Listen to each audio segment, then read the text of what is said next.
ಇಂದಿನ ದಿನಾಂಕ 28/8/2026. ಪ್ರಾರ್ಥ ಮುರಳಿ ಬಾಗ್ದಾದ ಮಧುಬನ.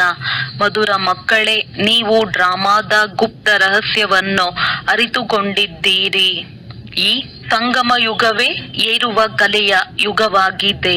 ಸತ್ಯಯುಗದಿಂದ ಹಿಡಿದು ಕಲೆಗಳು ಕಡಿಮೆಯಾಗುತ್ತಾ ಬರುತ್ತದೆ. ಪ್ರಶ್ನೆ: ಎಲ್ಲದಕ್ಕಿಂತ ಉತ್ತಮ ಸೇವೆ ಯಾವುದು ಮತ್ತು ಆ ಸೇವೆಯನ್ನು ಯಾರು ಮಾಡುತ್ತಾರೆ? ಉತ್ತರ: ಭಾರತವನ್ನು ಸ್ವರ್ಗವನ್ನಾಗಿ ಮಾಡುವುದು, ಗುಲಾಮರನ್ನು ರಾಜರನ್ನಾಗಿ ಮಾಡುವುದು, ಪತಿತರನ್ನು ಪಾವನರನ್ನಾಗಿ ಮಾಡುವುದು ಇದುವರೆಗೆ ಎಲ್ಲದಕ್ಕಿಂತ ಉತ್ತಮ ಸೇವೆ. ಇಂತಹ ಸೇವೆಯನ್ನು ಒಬ್ಬ ತಂದೆಯ ವಿನಃ ಮತ್ಯಾರೂ ಮಾಡಲು ಸಾಧ್ಯವಿಲ್ಲ. ತಂದೆಯು ಇಂತಹ ಮಹಾನ್ ಸೇವೆ ಮಾಡಿದ್ದಾರೆ. ಆದ್ದರಿಂದಲೇ ಮಕ್ಕಳು ಅವರಿಗೆ ಗೌರವ ಕೊಡುತ್ತಾರೆ. ಎಲ್ಲದಕ್ಕಿಂತ ಮೊದಲು ಸೋಮನಾಥ ಮಂದಿರವನ್ನು ಕಟ್ಟಿಸಿ ಅವರ ಪೂಜೆ ಮಾಡುತ್ತಾರೆ. ಗೀತೆ: ಕೊನೆಗೂ ಆ ದಿನ ಇಂದು ಬಂದಿತು. ಓಂ ಶಾಂತಿ. ಮಧುರಾತಿ ಮಧುರ ಆತ್ಮಿಕ ಮಕ್ಕಳು, ಈ ಗೀತೆಯನ್ನು ಕೇಳಿದ್ದೀರಿ. ಹೇಗೆ ಆತ್ಮವು ಗುಪ್ತವಾಗಿದೆ ಮತ್ತು ಶರೀರವು ಪ್ರತ್ಯಕ್ಷವಾಗಿದೆ. ಆತ್ಮವನ್ನು ಈ ಕಣ್ಣುಗಳಿಂದ ನೋಡಲು ಸಾಧ್ಯವಿಲ್ಲ, ಅಗೋಚರವಾಗಿದೆ. ಅದು ಖಂಡಿತವಾಗಿಯೂ ಇದೆ, ಆದರೆ ಈ ಶರೀರದಿಂದ ಮುಚ್ಚಲ್ಪಟ್ಟಿದೆ. ಆದ್ದರಿಂದ ಆತ್ಮವು ಗುಪ್ತವಾಗಿದೆ ಎಂದು ಹೇಳಲಾಗುತ್ತದೆ. ನಾನು ನಿರಾಕಾರನಾಗಿದ್ದೇನೆ, ಇಲ್ಲಿ ಸಾಕಾರದಲ್ಲಿ ಬಂದು ಗುಪ್ತವಾಗಿದ್ದೇನೆ ಎಂದು ಆತ್ಮವೇ ಹೇಳುತ್ತದೆ. ಆತ್ಮಗಳ ನಿವಾಸ ಸ್ಥಾನವು ನಿರಾಕಾರಿ ಪ್ರಪಂಚವಾಗಿದೆ. ಅಲ್ಲಂತೂ ಗುಪ್ತವಾಗಿರುವ ಮಾತಿಲ್ಲ. ಪರಮಪಿತ ಪರಮಾತ್ಮನೂ ಸಹ ಅಲ್ಲಿರುತ್ತಾರೆ. ಅವರಿಗೆ ಸುಪ್ರೀಂ ಎಂದು ಹೇಳುತ್ತಾರೆ. ಶ್ರೇಷ್ಠಾತಿ ಶ್ರೇಷ್ಠ ಆತ್ಮ, ಅತಿ ದೂರಕ್ಕಿಂತಲೂ ದೂರ ಇರುವವರು ಪರಮಪಿತ ಪರಮಾತ್ಮನಾಗಿದ್ದಾರೆ. ತಂದೆಯು ತಿಳಿಸುತ್ತಾರೆ, ಹೇಗೆ ನೀವು ಗುಪ್ತವಾಗಿದ್ದೀರೋ ಹಾಗೆಯೇ ನಾನು ಗುಪ್ತವಾಗಿ ಬರಬೇಕಾಗುತ್ತದೆ. ನಾನು ಗರ್ಭ ಜೈಲಿನಲ್ಲಿ ಬರುವುದಿಲ್ಲ. ನನ್ನ ಹೆಸರು ಶಿವ ಎಂದೇ ನಡೆದು ಬರುತ್ತದೆ.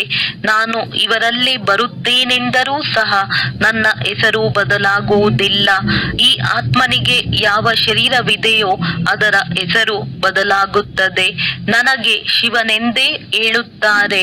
ಎಲ್ಲ ಆತ್ಮರ ತಂದೆಯಾಗಿದ್ದೇನೆ ಅಂದಾಗ ನೀವಾತ್ಮರು ಈ ಶರೀರದಲ್ಲಿ ಗುಪ್ತವಾಗಿದ್ದೀರಿ. ಈ ಶರೀರದ ಮೂಲಕ ಕರ್ಮ ಮಾಡುತ್ತೀರಿ. ನಾನು ಸಹ ಗುಪ್ತವಾಗಿದ್ದೇನೆ. ನೀವು ಮಕ್ಕಳಿಗೆ ಈ ಜ್ಞಾನವು ಈಗ ಸಿಗುತ್ತಿದೆ. ನಾನಾತ್ಮನು ಈ ಶರೀರದಿಂದ ಮುಚ್ಚಲ್ಪಟ್ಟಿದ್ದೇನೆ.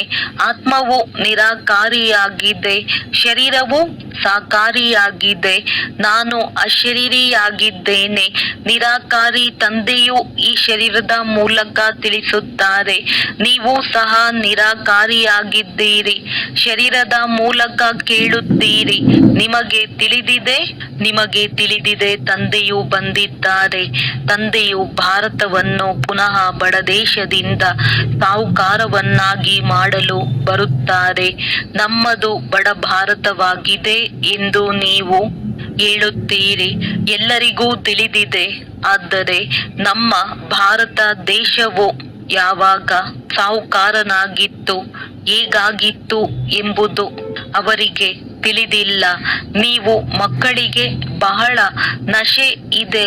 ನಮ್ಮ ಭಾರತವು ಬಹಳ ಸಾಹುಕಾರನಾಗಿತ್ತು. ದುಃಖದ ಮಾತಿರಲಿಲ್ಲ. ಸತ್ಯಯುಗದಲ್ಲಿ ಅನ್ಯ ಯಾವುದೇ ಧರ್ಮವಿರಲಿಲ್ಲ. ಒಂದೇ ದೇವಿ ದೇವತಾ ಧರ್ಮವಿತ್ತು. ಇದು ಯಾರಿಗೂ ತಿಳಿದಿಲ್ಲ. ವಿಶ್ವದ ಈ ಚರಿತ್ರೆ ಭೂಗೋಳವನ್ನು ಯಾರು ತಿಳಿದುಕೊಂಡಿಲ್ಲ. ನೀವೀಗ ಚೆನ್ನಾಗಿ ತಿಳಿದುಕೊಂಡಿದ್ದೀರಿ. ನಮ್ಮ ಭಾರತವು ಬಹಳ ಸಾಹುಕಾರನಾಗಿತ್ತು. ಈಗ ಬಹಳ ಬಡ ಭಾರತವಾಗಿದೆ. ಪುನಃ ಸಾಹುಕಾರ ರಾಷ್ಟ್ರವನ್ನಾಗಿ ಮಾಡಲು ತಂದೆಯು ಬಂದಿದ್ದಾರೆ. ಭಾರತವು ಸತ್ಯಯುಗದಲ್ಲಿ ಬಹಳ ಸಾಹುಕಾರನಾಗಿತ್ತು. ಯಾವಾಗ ದೇವಿ ದೇವತೆಗಳ ರಾಜ್ಯವಿತ್ತು.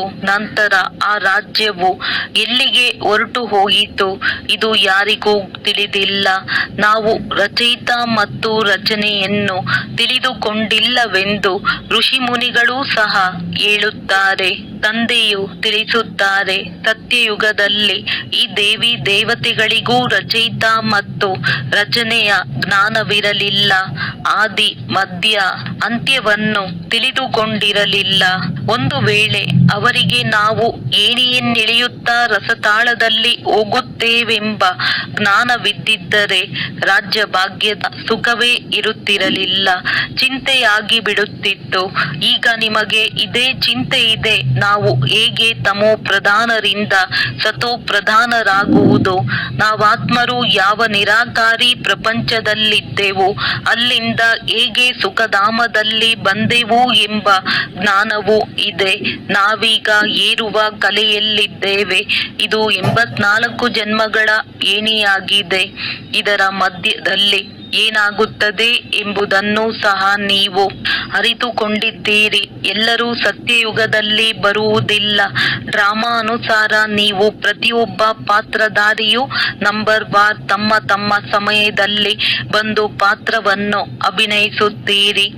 ಈಗ ನೀವು ಮಕ್ಕಳು ಯಾರಿಗೆ ಬಡವರ ಬಂಧುವೆಂದು ಹೇಳಲಾಗುತ್ತದೆ ಎಂಬುದನ್ನು ತಿಳಿದುಕೊಳ್ಳುತ್ತೀರಿ. ಪ್ರಪಂಚದವರಿಗೆ ತಿಳಿದಿಲ್ಲ. ಕೊನೆಗೂ ಆ ದಿನ ಇಂದು ಬಂದಿತು ಎಂಬುದನ್ನು ಗೀತೆಯಲ್ಲಿಯೂ ಕೇಳಿದ್ದೀರಿ. ಇದೆಲ್ಲವೂ ಭಕ್ತಿಯಾಗಿದೆ. ಭಗವಂತನು ಯಾವಾಗ ಬಂದು ನಾವು ಭಕ್ತರನ್ನು ಈ ಭಕ್ತಿ ಮಾರ್ಗದಿಂದ ಬಿಡಿಸಿ ಸದ್ಗತಿಯಲ್ಲಿ ಕರೆದುಕೊಂಡು ಹೋಗುತ್ತಾರೆ ಎಂಬುದನ್ನು ಸಹ ತಿಳಿದಿದ್ದೀರಿ. ರಾಮರಾಜ್ಯ ರಾವಣ ರಾಜ್ಯ ಯಾವುದರ ಹೆಸರಾಗಿದೆ ಎಂಬುದನ್ನು ಸಹ ಯಾವ ಮನುಷ್ಯರು ತಿಳಿದುಕೊಂಡಿಲ್ಲ. ನೀವೀಗ ತಿಳಿದುಕೊಂಡಿದ್ದೀರಿ.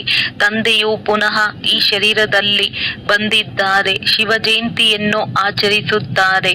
ಅಂದ ಮೇಲೆ ಶಿವನು ಅವಶ್ಯವಾಗಿ ಬರುತ್ತಾರೆ. ನಾನು ಕೃಷ್ಣನ ತನುವಿನಲ್ಲಿ ಬರುತ್ತೇನೆಂದು ಹೇಳುವುದಿಲ್ಲ.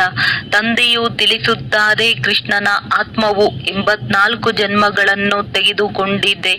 ಯಾರು ಮೊಟ್ಟ ಮೊದಲಿಗರಾಗಿದ್ದರು ಅವರೇ ಈಗ ಅಂತಿಮದಲ್ಲಿದ್ದಾರೆ. ತತತ್ವಂ ನಾನಂತೂ ಸಾಧಾರಣ ತನುವಿನಲ್ಲಿ ಬರುತ್ತೇನೆ. ಬಂದು ನಿಮಗೆ ಹೇಗೆ ನೀವು 84 ಜನ್ಮಗಳನ್ನು ತೆಗೆದುಕೊಳ್ಳುತ್ತೀರೆಂದು ತಿಳಿಸುತ್ತೇನೆ.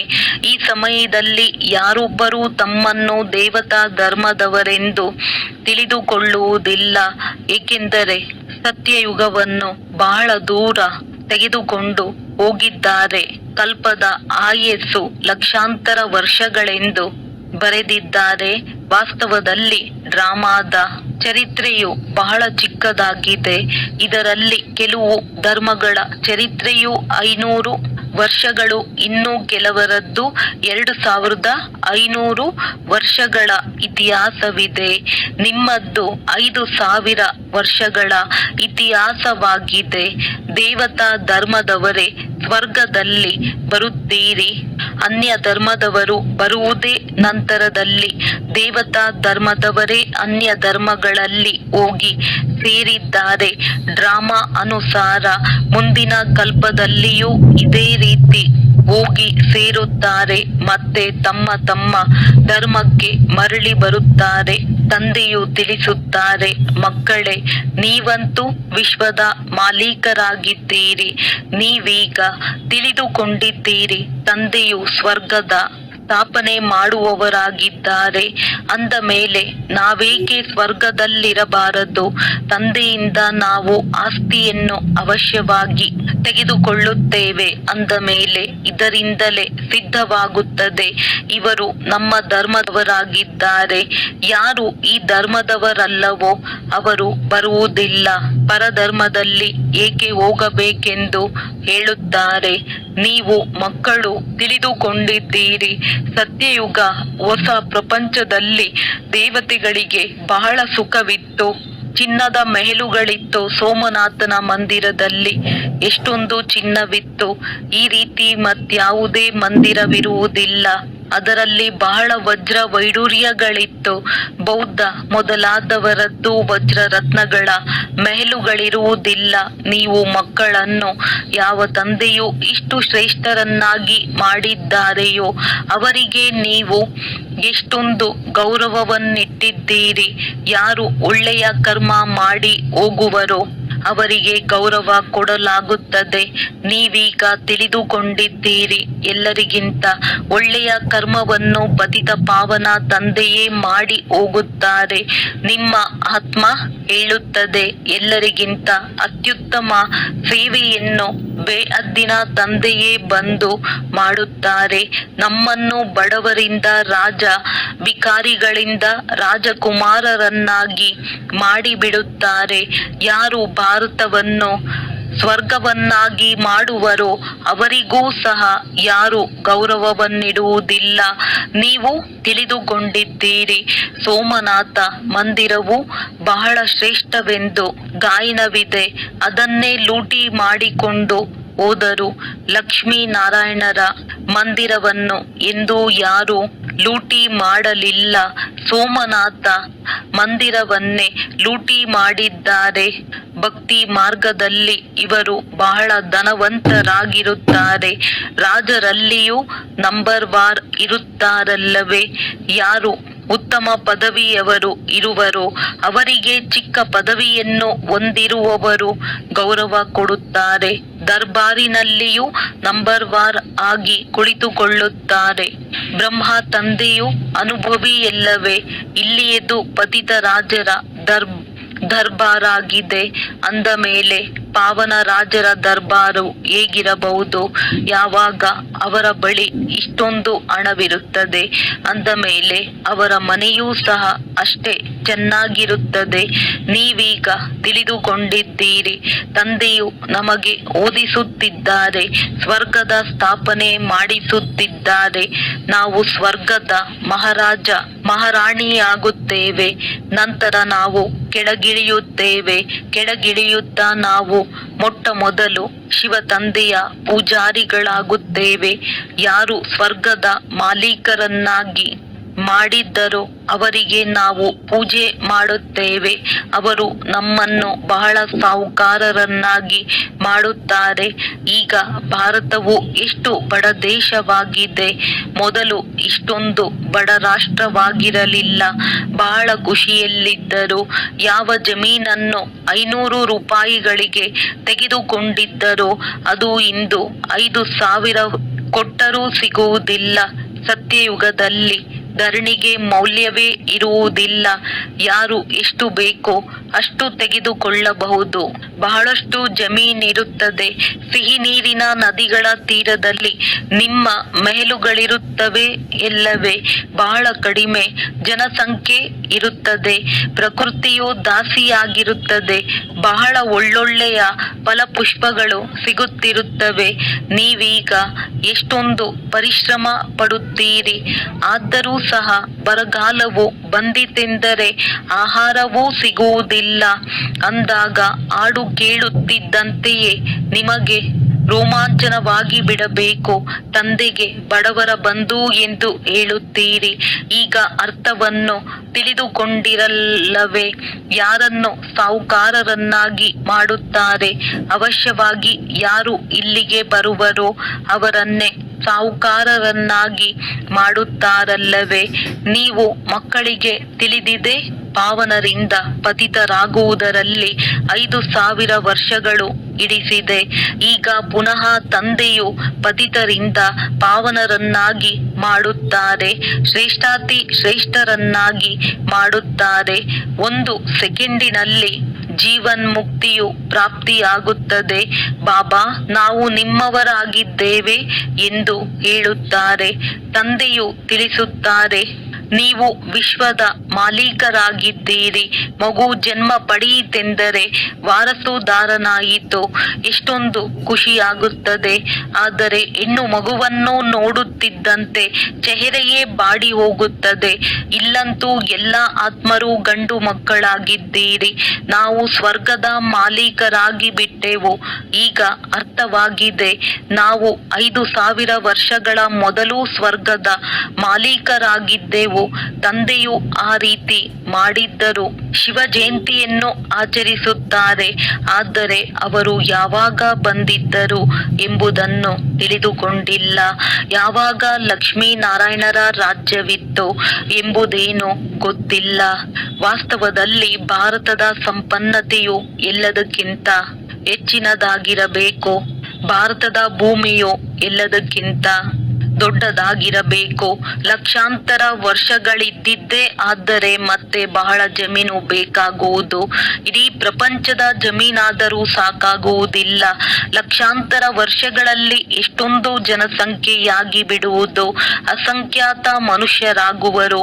ಆದ್ದರಿಂದ ಲಕ್ಷಾಂತರ ವರ್ಷಗಳಂತೂ ಇಲ್ಲ. ಇವೆಲ್ಲ ಮಾತುಗಳನ್ನು ತಂದೆಯು ತಿಳಿಸುತ್ತಾರೆ. ಮನುಷ್ಯರು ಈ ಮಾತುಗಳನ್ನು ಕೇಳಿದಾಗ ಇದನ್ನು ಎಂದೂ ಕೇಳಿಲ್ಲ, ಯಾವುದೇ ಶಾಸ್ತ್ರಗಳಲ್ಲಿ ಓದಲಿಲ್ಲ ಎಂದು ಹೇಳುತ್ತಾರೆ. ಇವು ಬಹಳ ಅದ್ಭುತ ಮಾತುಗಳಾಗಿವೆ. ಈಗ ನೀವು ಮಕ್ಕಳ ಬುದ್ಧಿಯಲ್ಲಿ ಇಡೀ ಚಕ್ರದ ಜ್ಞಾನವಿದೆ.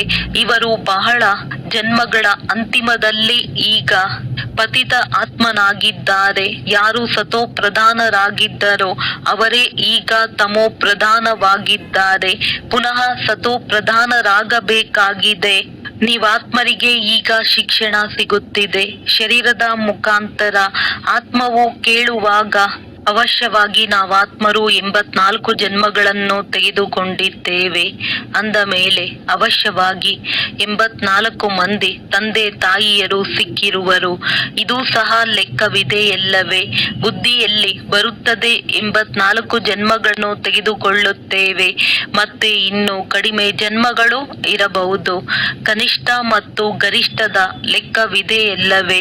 ತಂದೆಯು ತಿಳಿಸುತ್ತಾರೆ, ಶಾಸ್ತ್ರಗಳಲ್ಲಿ ಏನೇನು ಬಂದು ಬರೆದು ಬಿಟ್ಟಿದ್ದಾರೆ. ನಿಮಗಾದರೂ 84 ಜನ್ಮಗಳೆಂದು ಹೇಳುತ್ತಾರೆ. ಆದರೆ ನನಗೆ ನೋಡಿ ಅಸಂಖ್ಯಾತ ಜನ್ಮಗಳೆಂದು ಹೇಳಿಬಿಟ್ಟಿದ್ದಾರೆ. ಕಣ ಕಣದಲ್ಲಿ ಎಲ್ಲಿ ನೋಡಿದರಲ್ಲಿ ನೀನೇ ನೀನು. ಕೃಷ್ಣನೇ ಕೃಷ್ಣನಿದ್ದಾನೆ. ಮಥುರ ಬೃಂದಾವನದಲ್ಲಿ ಕೃಷ್ಣನು ಸರ್ವವ್ಯಾಪಿಯಾಗಿದ್ದಾನೆಂದು ಹೇಳುತ್ತಾರೆ. ರಾಧೆಯ ಪಂಥದವರು ಎಲ್ಲಿ ನೋಡಿದರಲ್ಲಿ ರಾಧೆಯೇ ರಾಧೆ ಎಂದು ಹೇಳುತ್ತಾರೆ. ನಾವು ರಾಧಾ ಸ್ವಾಮಿಗಳೆಂದು ಹೇಳುತ್ತಾರೆ. ಕೃಷ್ಣ ಸ್ವಾಮಿಗಳೇ ಬೇರೆ. ಅವರು ರಾಧೆಯನ್ನು ಒಪ್ಪುತ್ತಾರೆ. ಎಲ್ಲಿ ನೋಡಿದರಲ್ಲಿ ರಾಧೆಯೇ ರಾಧೆ. ನೀವು ರಾಧೆ, ನಾನು ರಾಧೆ ಎಂದು ಹೇಳುತ್ತಾರೆ. ಈಗ ತಂದೆಯು ತಿಳಿಸುತ್ತಾರೆ, ಅವಶ್ಯವಾಗಿ ನಾನು ಬಡವರ ಬಂಧುವಾಗಿದ್ದೇನೆ ಅಲ್ಲವೇ. ಭಾರತವೇ ಎಲ್ಲದಕ್ಕಿಂತ ಸಾಹುಕಾರನಾಗಿತ್ತು. ಈಗ ಎಲ್ಲದಕ್ಕಿಂತ ಬಡ ದೇಶವಾಗಿದೆ. ಆದ್ದರಿಂದ ನಾನು ಭಾರತದಲ್ಲಿಯೇ ಬರಬೇಕಾಗುತ್ತದೆ.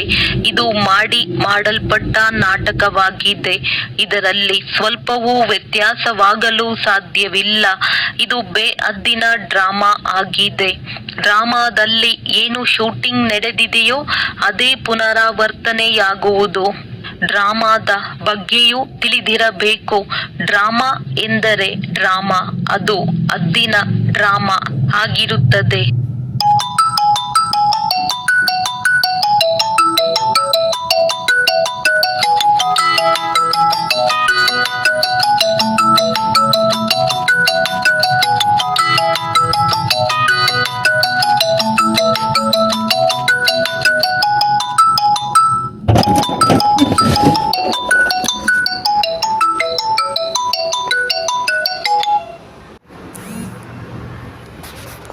ಕೊಂಡಿಲ್ಲ ಬಡವರ ಬಂಧು ಎಂದು.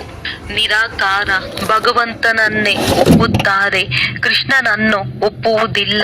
ಕೃಷ್ಣನಂತೂ ಧನವಂತ, ಸತ್ಯಯುಗದ ರಾಜಕುಮಾರನಾಗುತ್ತಾನೆ. ಭಗವಂತನಿಗೆ ತನ್ನ ಶರೀರವೇ ಇಲ್ಲ.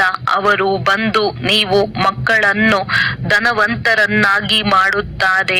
ನಿಮಗೆ ರಾಜಯೋಗದ ಶಿಕ್ಷಣವನ್ನು ಕೊಡುತ್ತಾರೆ. ಮನುಷ್ಯರು ಸಹ ವಿದ್ಯೆಯಿಂದ ಬ್ಯಾರಿಸ್ಟರ್ ಇತ್ಯಾದಿಯಾಗುತ್ತಾರೆ ಮತ್ತು ಸಂಪಾದನೆ ಮಾಡುತ್ತಾರೆ.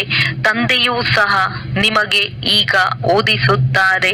ನೀವು ಭವಿಷ್ಯದಲ್ಲಿ ನರನಿಂದ ನಾರಾಯಣನಾಗುತ್ತೀರಿ. ನಿಮ್ಮ ಜನ್ಮವಂತೂ ಆಗುತ್ತದೆ ಎಲ್ಲವೇ.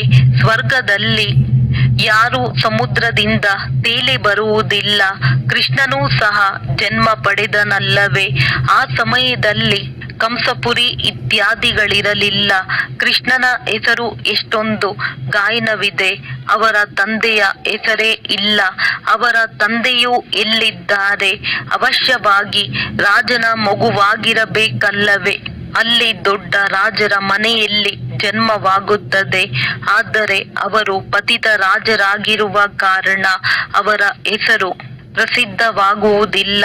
ಕೃಷ್ಣನು ಇರುವಾಗ ಕೆಲವರು ಪತಿತರೂ ಇರುತ್ತಾರೆ. ಯಾವಾಗ ಅವರು ಸಂಪೂರ್ಣ ಸಮಾಪ್ತಿಯಾಗುವರೋ ಆಗ ಕೃಷ್ಣನು ಸಿಂಹಾಸನವನ್ನೇ ಏರುತ್ತಾನೆ, ತನ್ನ ರಾಜ್ಯವನ್ನು ತೆಗೆದುಕೊಳ್ಳುತ್ತಾನೆ. ಆಗಲೇ ಅವರ ಸಂವತ್ಸರವು ಆರಂಭವಾಗುತ್ತದೆ. ಲಕ್ಷ್ಮೀ ನಾರಾಯಣರಿಂದ ಸಂವತ್ಸರವು ಆರಂಭವಾಗುತ್ತದೆ. ನೀವು ಪೂರ್ಣ ಲೆಕ್ಕವನ್ನು ಬರೆಯುತ್ತೀರಿ. ಇವರ ರಾಜ್ಯವು ಇಷ್ಟು ಸಮಯ ಮತ್ತು ಇಂಥವರ ರಾಜ್ಯವು ಇಷ್ಟು ಸಮಯ ಎಂದು ನೀವು ಲೆಕ್ಕವನ್ನು ತೆಗೆಯುತ್ತೀರಿ. ಇದರಿಂದ ಮನುಷ್ಯರು ತಿಳಿದುಕೊಳ್ಳುವರು, ಕಲ್ಪದ ಆಯಸ್ಸು ದೊಡ್ಡದಾಗಿರಲು ಸಾಧ್ಯವೇ ಇಲ್ಲ. ಈ 5,000 ವರ್ಷಗಳ ಪೂರ್ಣ ಲೆಕ್ಕವಿದೆ. ಒಳ್ಳೆಯದು. ಮಧುರಾತಿ ಮಧುರ ಅಗಲಿ ಹೋಗಿ ಮರಳಿ ಸಿಕ್ಕಿರುವ ಮಕ್ಕಳ ಪ್ರತಿ ಮಾತ್ಪಿತಾ ಬಾಪ್ ದಾದಾರವರ ನೆನಪು, ಪ್ರೀತಿ ಹಾಗೂ ಸುಪ್ರಭಾತ. ಆತ್ಮಿಕ ಮಕ್ಕಳಿಗೆ ಆತ್ಮಿಕ ತಂದೆಯ ನಮಸ್ತೆ. ಧಾರಣೆಗಾಗಿ ಮುಖ್ಯ ಸಾರ. ರಚಯಿತ ಮತ್ತು ರಚನೆಯ ಜ್ಞಾನವನ್ನು ಬುದ್ಧಿಯಲ್ಲಿಟ್ಟುಕೊಂಡು ಸತೋಪ್ರಧಾನರಾಗುವ ಪುರುಷಾರ್ಥ ಮಾಡಬೇಕಾಗಿದೆ. ಕೇವಲ ಒಂದೇ ಚಿಂತೆ ಇರಲಿ, ನಾವು ಖಂಡಿತವಾಗಿಯೂ ಸತೋಪ್ರಧಾನರಾಗಬೇಕಾಗಿದೆ. ಈ ಬೇಹದ್ದಿನ ಡ್ರಾಮಾವನ್ನು ಬುದ್ಧಿಯಲ್ಲಿಟ್ಟುಕೊಂಡು ಅಪಾರ ಖುಷಿಯಲ್ಲಿರಬೇಕು.